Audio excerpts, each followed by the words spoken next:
Hello everyone. Welcome back to the second part of the game between Xin Jinsel and Mi Yuting. So the last time Mi played a Super Tsuji. Now the tough problem is handed back to Xin Jinsel. At this point, Black cannot directly go for the Liberty fight.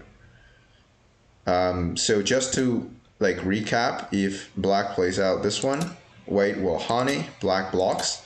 White is able to connect thanks to this Super Tsuji. When Black takes back, White will need to take back. Black squeezes here, and then White plays here. And finally, when Black squeezes one more Liberty, White will take back the Ko. And then Black does not have Ko threat, so that is game over for Black. Xin obviously read it out. So at this point, Xin has to choose a different path to save his group over here.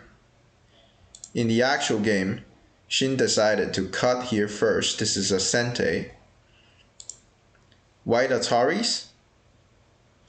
And now Black runs out. Now this is a very threatening move because next move Black is going to ladder White.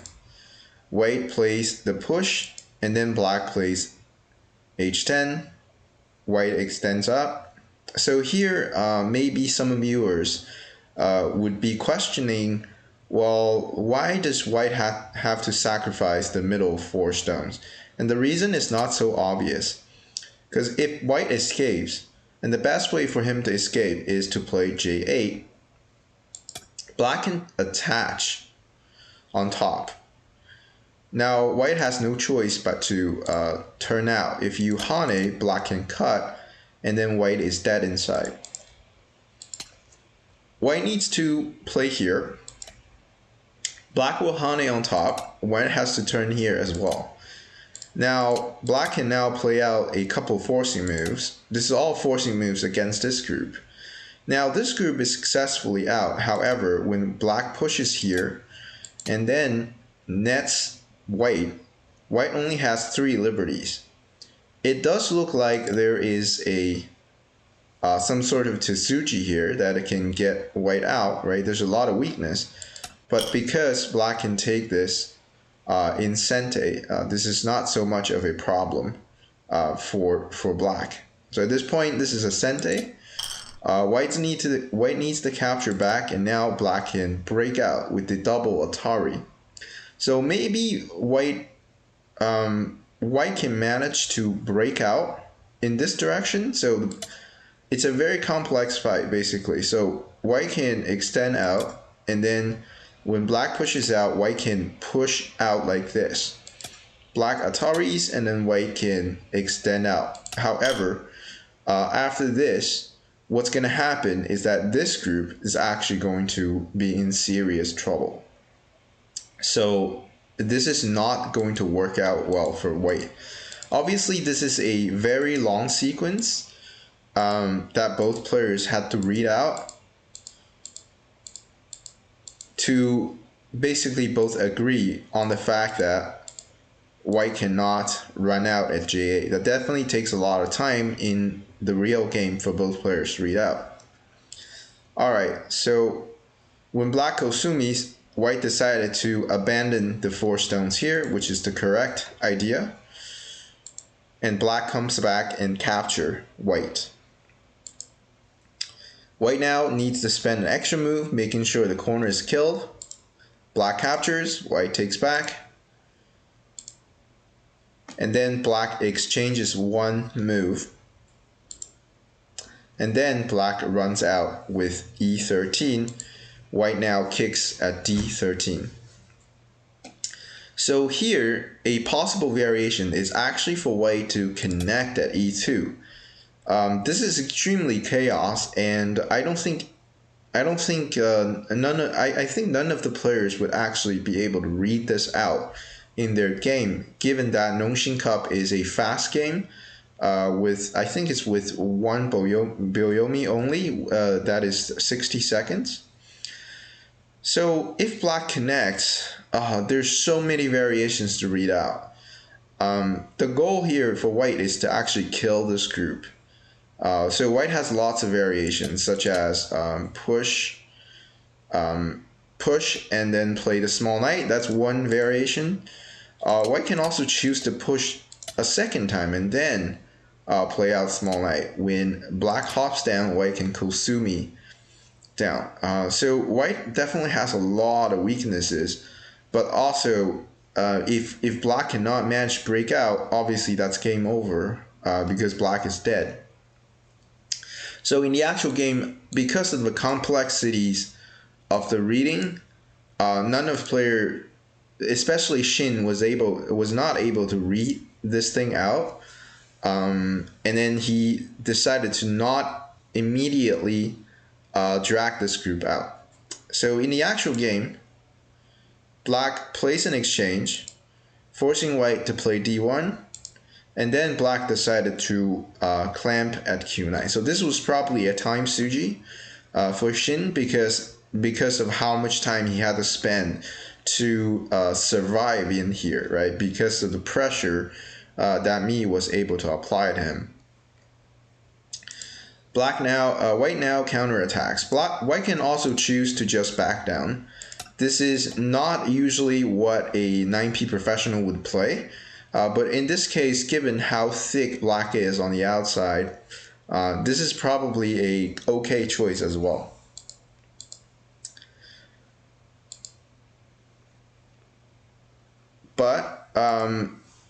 But his opponent is Mi. So Mi is a very fierce fighter. I've watched many of his games. I have never seen him backing down once, and his reading skills are just top notch.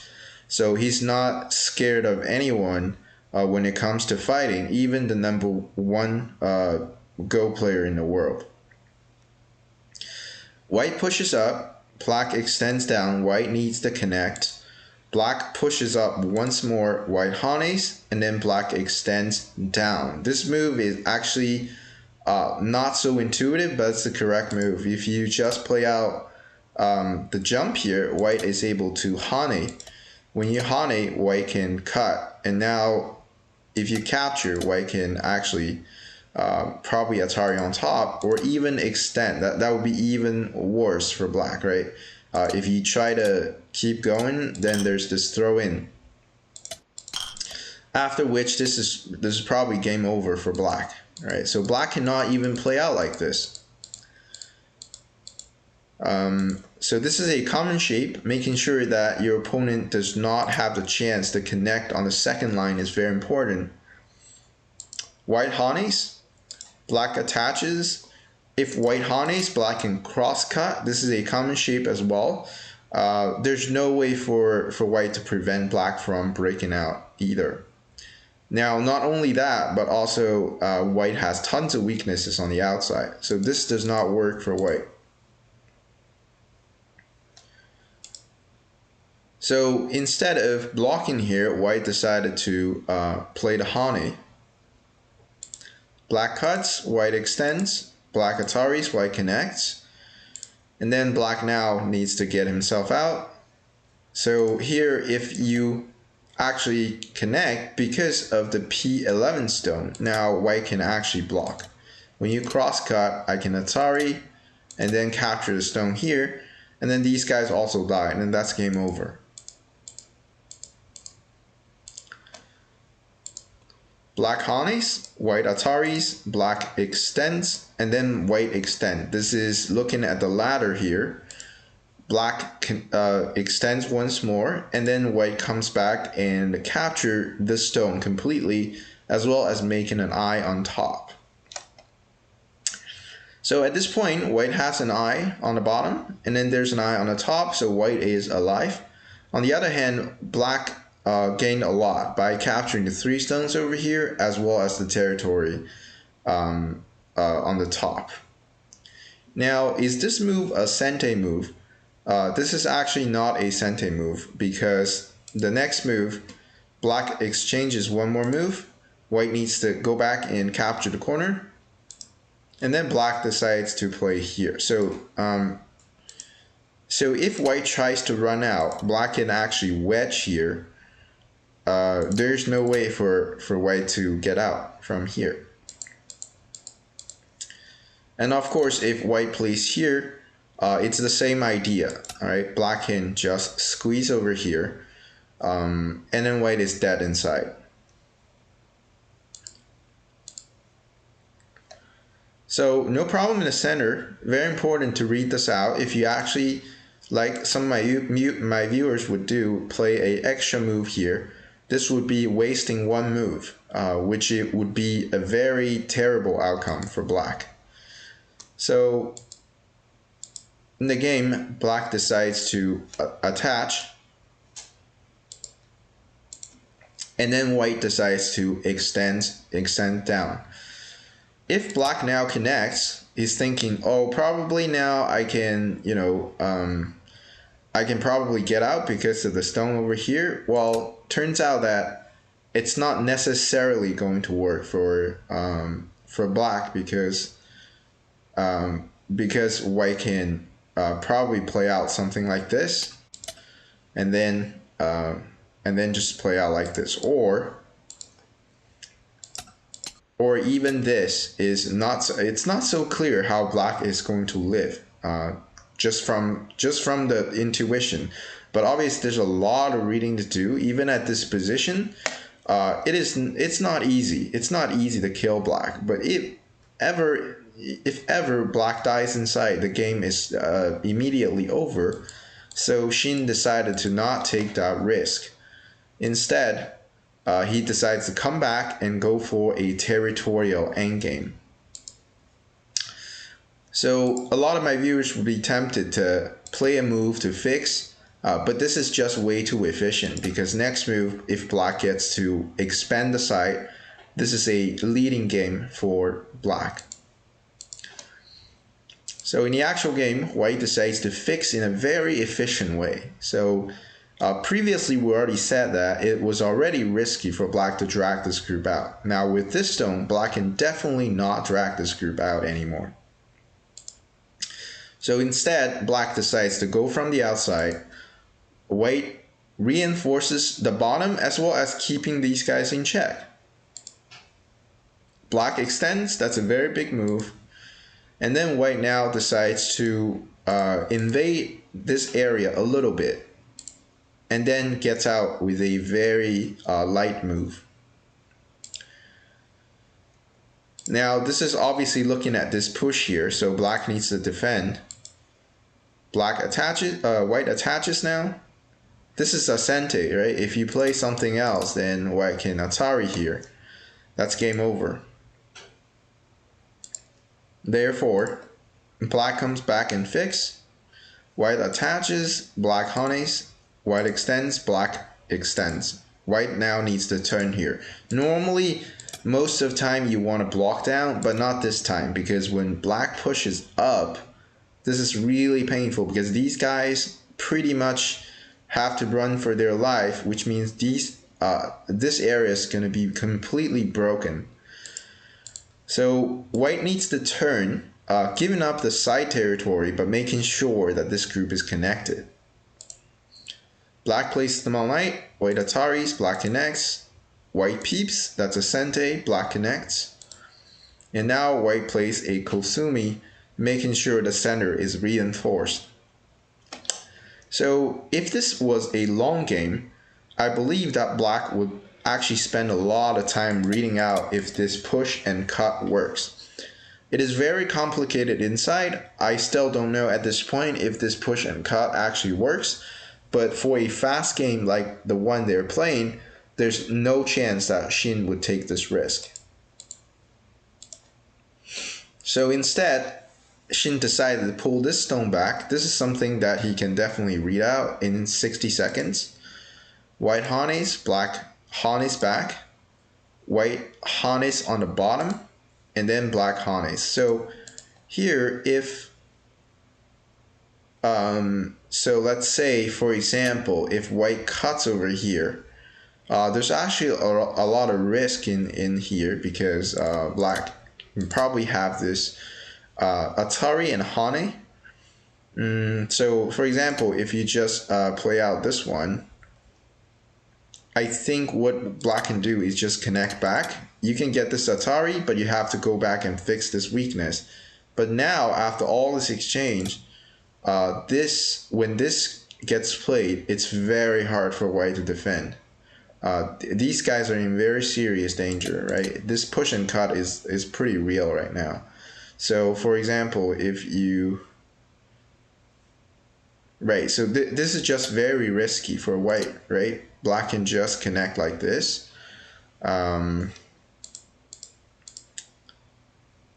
Yeah, so actually even at this point it's very complicated, but there's a lot of risk already that white is taking. So maybe there's this Atari here, there's probably this bamboo shape looking at both cuts. There's this connect looking at well, this is a sente basically. So there's a lot of problems inside white's territory.